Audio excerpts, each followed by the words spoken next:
Hello ladies and gentlemen, girls and boys, આપ સર્વેનું હું anchor Devanshi Patel પરિવાર તરફથી હાર્દિક સ્વાગત કરું છું. આપ સર્વેને હલ્દી સેરેમનીમાં ખૂબ મજા આવે, ખૂબ ગમત કરાવીશું, ખૂબ ગેમ રમવાના છે અને ડેફિનેટલી એન્ટરટેનમેન્ટ રૂકવાનું નથી. તો એના માટે તમે બધા તૈયાર છો? Yes or no? ઓકે. અને આપણા વરરાજાને પીઠી જોડવા માટે તૈયાર છો? પીઠી પછી આપણે વરરાજાને એવું ન લાગવું જોઈએ કે કિચનમાં પેલો 7 મસાલામાં હોય ને એક મસાલો, હળદરનો ડબ્બો નહીં બનાવતા. પહેલેથી કહી દઉં છું. ઓકે. આટલી સરસ મજાની ઓડિયન્સ હોય અને ભારતની ભૂમિ હોય તો એક શેરો શાયરી તો બને જ ને, હે ને? તો આપણી ભારતની સંસ્કૃતિ એમ કહે છે કે અતિથિ દેવો भव कहती है ये भारत की धरा, अतिथि देवो भव कहती है ये भारत की धरा, स्वागत करके आपका निभा रहे हैं ये परंपरा. एवरीवन, जय श्री कृष्ण, जय स्वामीनारायण. एंड જ્યારે પટેલ સમાજ હોય ત્યારે એક વાત તો કેવી બને જ, ઉમિયા માત કી જય. Thank you so much. અને આવા માંગલિક કાર્ય થતા હોય ત્યારે હંમેશા આપણા હિન્દુ ધર્મમાં કહેવામાં આવ્યું છે કે જ્યારે પણ માંગલિક કાર્ય થાય ત્યારે આપણે પ્રથમ પૂજનીય ગણપતિ બાપાને હંમેશા યાદ કરતા હોઈએ છીએ, એમના આશીર્વાદ લેતા હોઈએ છીએ, જેથી દરેક કાર્ય નિર્વિઘ્ન પૂર્ણ થાય. તો આપ દરેકને એક વિનંતી છે, પ્લીઝ જ્યાં બેઠા છો ત્યાં એક વખત ઊભા થઈ જજો એ જ જગ્યાએ. હા, એવરીવન પ્લીઝ સ્ટેન્ડ અપ.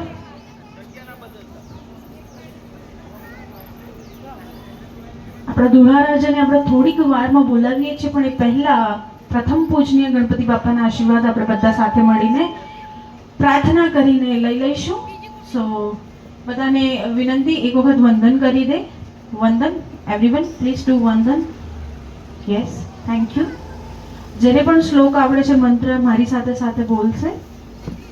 વક્રતુંડ મહાકાય સૂર્યકોટી સમપ્રભ निर्विघ्नं कुरु मे देव सर्वकार्येषु सर्वदा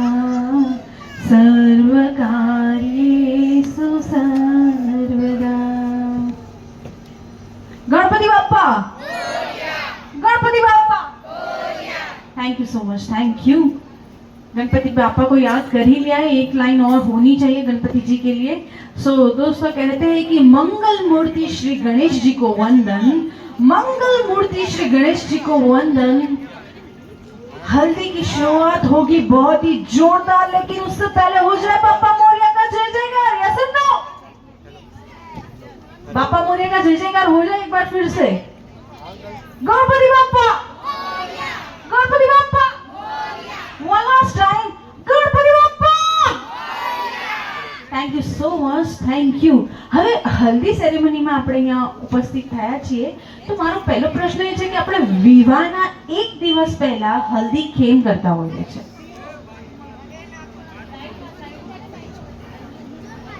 નહીં? બધાને અહીંયા ઉપસ્થિત દરેક મહેમાનોને, સ્વજનોને, મિત્રોને બધાને સેમ જ ક્વેશ્ચન છે કે હલ્દીની રસમ કેમ કરવામાં આવે છે બિફોર ધ વેડિંગ?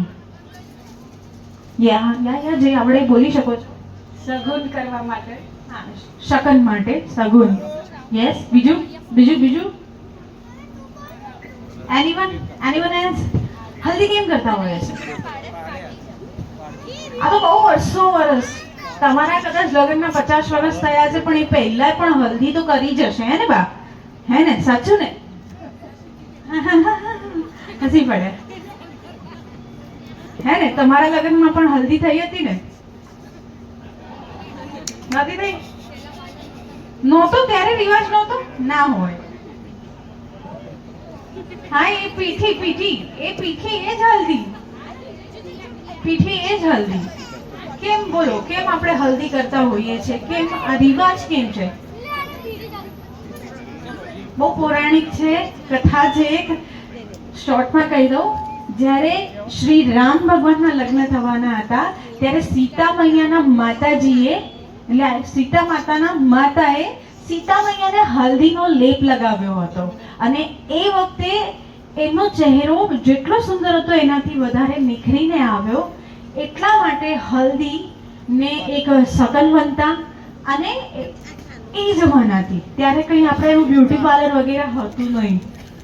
ઓકે, ત્યારથી સીતા મૈયા અને શ્રી રામ ભગવાનના લગ્ન થયા ત્યારથી લઈને અત્યાર સુધી લગ્નના એક દિવસ પહેલા હલ્દી, જેને આપણે પીઠી પણ કહેતા હોઈએ છીએ, આ રિવાજ શરૂ થયો છે અને હજુ સુધી પણ આપણે આ પરંપરા નિભાવીએ છીએ. એટલે દરેક જે માંગલિક કાર્ય છે વિવાહને લઈને એ બધું ક્યાંક ને ક્યાંક ભગવાનજીના લગ્ન સાથે જોડાયેલું છે.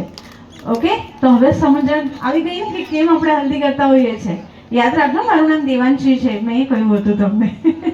ઓકે, નાઉ એક વખત આપણે આમ સર્કલ કરો તો આમ જમણો હાથ ઉપર કરો તો બધા એવરીવન પ્લીઝ. હા હા, હવે સર્કલ બનાવો તો આપણે everyone please make a circle. વર્તુળ વર્તુળ વર્તુળ એવરીવન મેક અ વર્તુળ. હા હા, very good very good very good.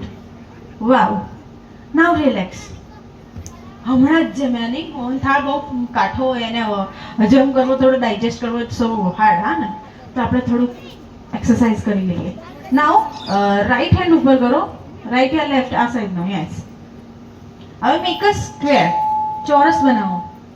આ માઇક છે ને એના જેવું, સોરી સ્પીકરના જેવું. ચોરસ બનાવો, ચોરસ ચોરસ. એવરીવન પ્લીઝ મેક અ ચોરસ. વેરી ગુડ, ચોરસ. અરે વાહ, વેરી ગુડ. તમે ચોરસ ને કેમ એવું થોડું ચાલે, સર્કલ બનાવો છો ને બધી ચોરસ ને કેટલું ખોટું લાગે. ઓકે, નાઉ રિલેક્સ રિલેક્સ રિલેક્સ. બંને હાથ ઉપર કરો. હવે બંને હાથ ઉપર કરો. Everyone everyone. જે હાથ ઉપર નહીં કરે એને મકોડો કરડશે. ના, એવું નથી કરવું અત્યારે. Now make a circle and square at the same time. વર્તુળ અને ચોરસ બંને એક જ સમય બનાવવાનું છે. Everyone make the square and circle at the same time. Let's try let's see who will make the circle and square at the same time. Wow wow, very good very good very good. બન્યું બન્યું બને છે. પહેલા ચોરસ બનાવો છો પછી circle બનાવો છો. Okay, thank you thank you thank you thank you thank you so much. Now tell me, આપણા વરરાજા આવે એ પહેલા એમને આપણે વેલકમ કરવા માટે એક રિધમ બનાવીશું. We have a very good DJ Radhe with us, પણ એમના સિવાય પણ એક હ્યુમન રિધમ બનાવીશું. ઓકે, ક્લેપિંગ કરવાની છે. રેડી? ક્લેપિંગ સાઉન્ડ આપણે ક્રિએટ કરીશું, એક એનર્જી અહીંયા ક્રિએટ કરીશું. Everyone please clap in the air.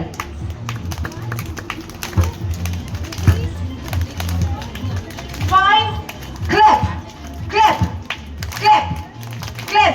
જોરથી રોટલો ટીકતા હોય એમ બાજરીનો. Clap clap clap. Okay, thank you thank you thank you. આવી રીતે આપણે ક્લેપિંગ સાથે તાળીઓથી આપણા વરરાજાનું વેલકમ કરીશું હલ્દી સ્ટેજ પર.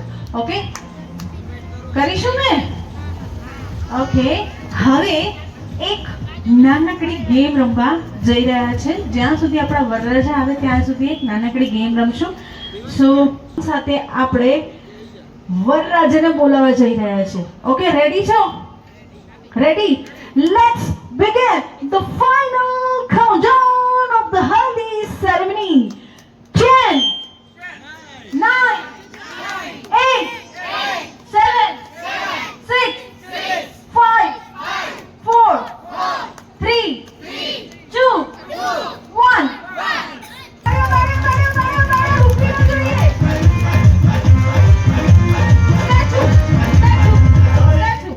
સ્ટેચ્યુ. હવે અહીંયાથી 4 લેડીઝ આપણને જોઈન કરશે ડાન્સ કરવામાં.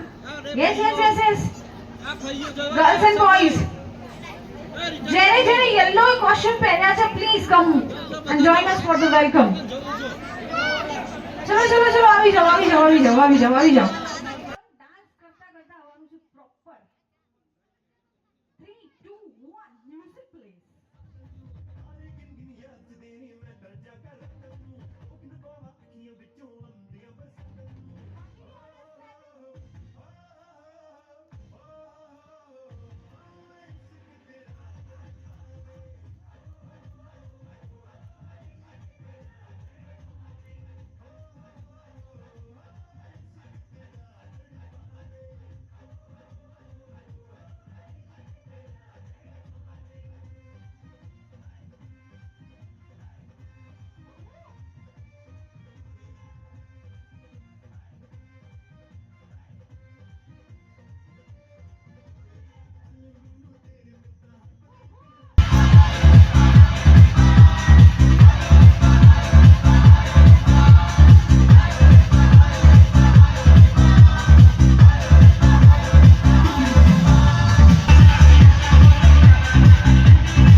3,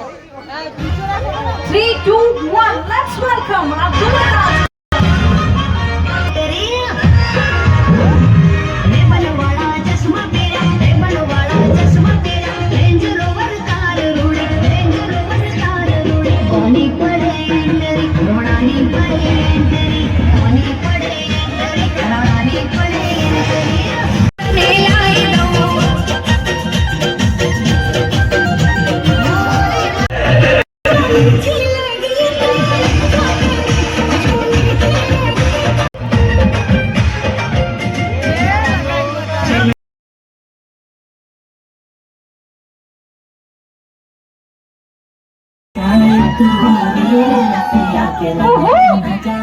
तुम्हारी